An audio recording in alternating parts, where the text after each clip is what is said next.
Hola, mi nombre es Juliet Navia. En esta ocasión vamos a hablar sobre la vida y obra de una interesante y apasionada escritora colombiana, Elisa Múgica. En concreto, vamos a explorar la condición femenina en su literatura. Bienvenidos. Elisa Múgica nació en Bucaramanga el 21 de enero de 1918 y murió en la ciudad de Bogotá el 27 de marzo del 2003. Fue escritora, periodista y narradora colombiana. Escribió 3 novelas y centenares de artículos, ensayos y cuentos tanto para adultos como para niños. Su obra ha sido mencionada al lado de escritoras como Soledad Acosta de Samper, Alba Lucía Ángel, Elena Araujo, Marvel Moreno y Fanny Buitrago como representantes de la literatura escrita por mujeres en la historia de Colombia. Sus obras se relacionan con la realidad colombiana y son protagonizadas principalmente por mujeres que, siendo mujeres de provincia, se enfrentan a los problemas propios de la urbe.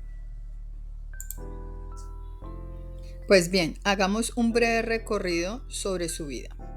Múgica fue la menor de 3 hermanas. Su trayecto como lectora comenzó a sus 4 años en la biblioteca de su padre con Cuentos Mágicos de la editorial Callejas y el famoso libro de relatos Las Mil y Una Noches. Por cuestiones laborales, su padre se muda a Bogotá junto con su familia cuando ella tenía apenas 8 años de edad. A sus 14 años, su padre fallece y entonces ella se ve obligada a empezar a trabajar para así ayudar en las obligaciones económicas del hogar. Comenzó como mecanógrafa mientras estudiaba con las monjas de la Presentación en una época pues en donde no era usual que los hombres compartieran con las mujeres el campo laboral. Sobre su vocación por la literatura se dice que escribía novelas desde los 11 años, pero la producción de su obra se vio aplazada ya que el tiempo de lectura y de escritura pues se hacía cada vez más difícil con un trabajo de oficina tan intenso y agotador. Sin embargo, más adelante fue precisamente en los tiempos de su trabajo en las oficinas que desarrolló su carrera literaria. Presentamos aquí una línea de tiempo de su vida laboral. Durante la década de 1930 trabajó en el Ministerio de Comunicaciones. Entre 1936 y 1943 fue secretaria personal del político Carlos Lleras Restrepo en la Contraloría General de la República y luego como ministro de Hacienda. De 1943 a 1945 se desempeñó como secretaria de la Embajada de Colombia en Quito. Allí se relacionó con el Grupo Guayaquil, conformado por intelectuales y escritores de la izquierda, con quienes conoció esta literatura de denuncio social y que pues influiría profundamente en su creación narrativa. En 1952, Múgica viajó a España y trabajó como corresponsal del periódico El Tiempo. En esa época, más o menos en el 57, fue nombrada gerente de la agencia de la Caja Agraria. Fue así la primera mujer gerente de Banco de Colombia. Recordemos que la Caja Agraria fue una entidad financiera estatal colombiana fundada en 1931 y que entró en liquidación en 1999 para ser sustituido por el Banco Agrario de Colombia en sus funciones de financiar el campo colombiano. Seguimos de 1962 a 1967, fue directora de la Biblioteca de la Caja Agraria en Sopó, Cundinamarca. En 1982 fue reconocida como la primera mujer miembro correspondiente de la Academia Colombiana de la Lengua, en donde también ejerció como bibliotecaria. Y 2 años más tarde, en 1984, fue admitida como miembro correspondiente hispanoamericano de la Real Academia Española.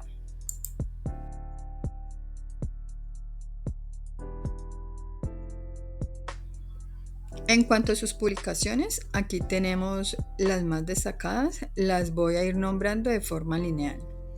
En 1947 aparece su primer cuento titulado Tarde de visita en el suplemento de lecturas dominicales de El Tiempo. En 1949 publica su primera novela titulada Los dos tiempos. En esa novela se aborda una temática político-social, algo poco común en la época marcada por una literatura más bien costumbrista en el país. En el 53, mientras ella vivía en Madrid, publica su primera colección de cuentos titulada Ángela y el Diablo, acompañada con las ilustraciones del artista Lucy Tejada.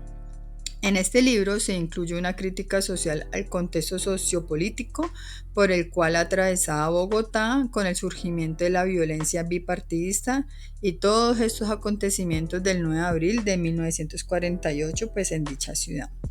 En el 57, ya de regreso a Colombia, mientras siguió publicando cantidades de artículos y cuentos en periódicos y revistas, se publica su segunda novela llamada Catalina. En esa novela se muestra varios de sus temas de interés con un tono muy reflexivo, ¿no? Tales como lo fue el tema del matrimonio, la familia, la religión católica, el mundo hostil y la historia del país. En 1984 publica su tercera novela llamada Bogotá de las nubes.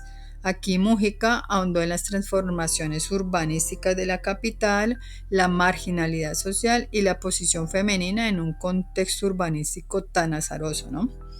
El año siguiente, en 1985, publica Las altas torres del humo. Es una compilación de relatos orales. En 1987 publica otro volumen de cuentos que lleva por título Tienda de imágenes, en donde se analizan los conflictos de la vida moderna como la soledad, el aislamiento y la incomunicación. Y en 1994 se publica Las casas que hablan, guía histórica del barrio de la Candelaria de Santa Fe de Bogotá. Esta fue una obra cumbre de sus 50 años de colecciones de leyendas, historias, cuadros de costumbres, datos y comentarios sobre la vida urbana del centro colonial de Bogotá. Entonces podemos ver que Elisa Múgica escribe muchísimo, pero en su momento se da cuenta que no tiene tantos lectores, ¿no? Que sus cuentos recopilados son casi desconocidos. Se dice que esto no la desanima, ya que tiene un público muy especial, que son los niños. Y para ella escribirle a los niños era un oficio alegre que pues le daba toda suerte de gratificaciones, aunque pues al mismo tiempo seguía trabajando con otro tipo de cuentos y también con otra novela.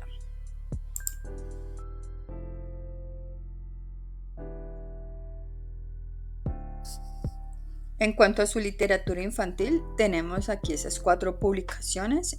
La primera es una colección de cuentos titulada Árbol de Ruedas, publicada en 1972, de la cual pues no se encuentra la imagen de su portada.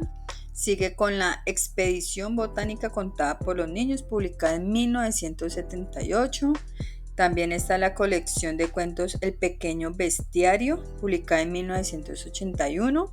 Este es un libro donde se recrea la vida de perros y gatos. Y por último, Cuentos para niños de la Candelaria, publicada en el año de 1993.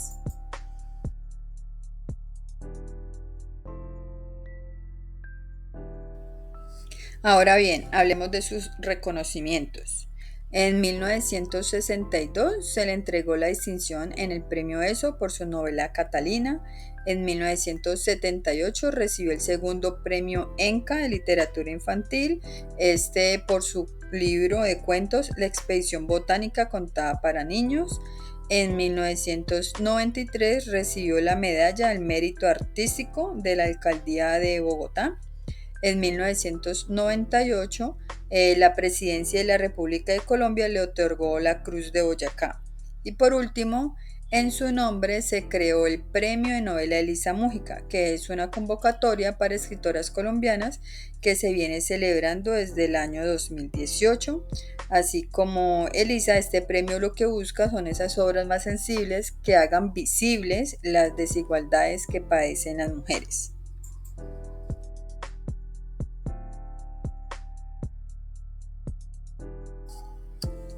En cuanto a su contexto cultural y literario, hay que recordar que en Colombia entre los años 1936 y 1943, Múgica se relacionó con artistas y escritores del llamado Grupo Bachué, Estos fueron valientes artistas colombianos de los años 20, 30 y 40, ¿no? Fue una generación artística que giraba en torno a lo social, a lo precolombino, lo indígena, lo campesino y lo mitológico.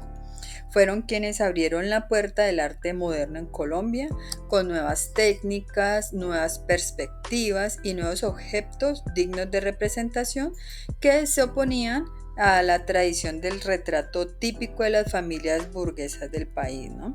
Por otro lado, también participó en programas radiales como en la Radiodifusora Nacional de Colombia, en donde, como ella dijo en unas entrevistas, encontró un campo propicio para el desarrollo de sus metas intelectuales, ¿no? Aquí ella presentaba cada semana la síntesis de un libro.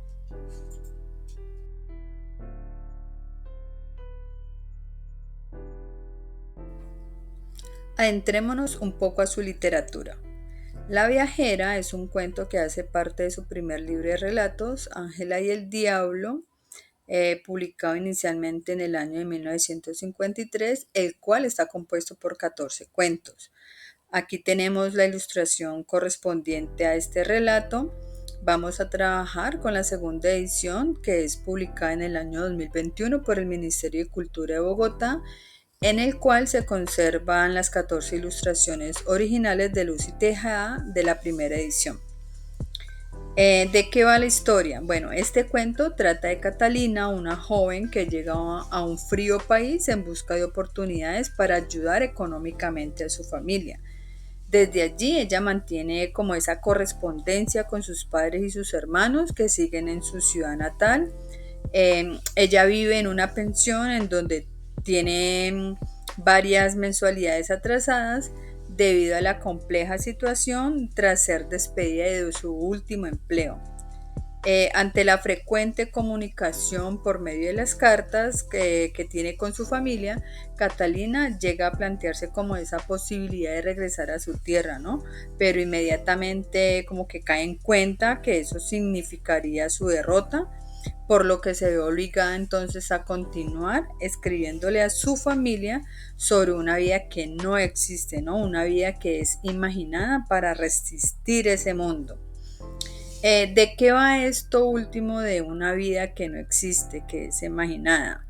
Pues resulta que Catalina le escribe a su familia de un novio encantador cuyos padres aprueban su unión, de bailes llenos de invitados, con luces, música, flores y criados, como solo el cine nos da idea de lo que son esas fiestas, dice ella. Profundiza en esas cualidades de su supuesto novio, que en definitiva es el tipo de hombre con el que ella había soñado, además de tener también un buen trabajo y una situación económica muy buena, según le cuenta pues como a sus familiares. ¿Qué pasa? Este personaje entonces nos habla de ese sentir de enfrentarse al mundo, de la búsqueda de una independencia y de una libertad que requiere grandes sacrificios o estrategias, en este caso, ¿no? Como el inventar una vida exitosa para los demás. Aquí habría que pensar es lo que es tener o llevar una vida feliz y exitosa para los demás. ¿Qué significa eso? Y que la llevan a ella a imaginar e inventar todo eso que debe cumplir una mujer de esta época. A modo de conclusión, me parece importante resaltar 3 puntos de su escritura en general. Podemos hablar en primer lugar de la elección del lenguaje. La autora se caracteriza por usar un lenguaje sencillo y claro, con el cual además se percibe un acercamiento profundo a lo que piensan y sienten sus personajes. Es decir, sus precisiones con el lenguaje nos pueden hacer sentir lo que sienten esos personajes. En segundo lugar, las historias parecen sencillas, surgen a partir de situaciones diarias o populares, con personajes precisamente también comunes o populares. Es como si pusiera sus palabras al servicio de esos otros, ¿no? De los no protagonistas. Y esos cuadros, en apariencia sencillos, resultan muchas veces cercanos, ¿no? Como familiares, otras veces resultan dolorosos y si se quiere podría decir también que reveladores. En tercer lugar, es que con excepción de 2 o 3 cuentos, los protagonistas de sus historias son mujeres.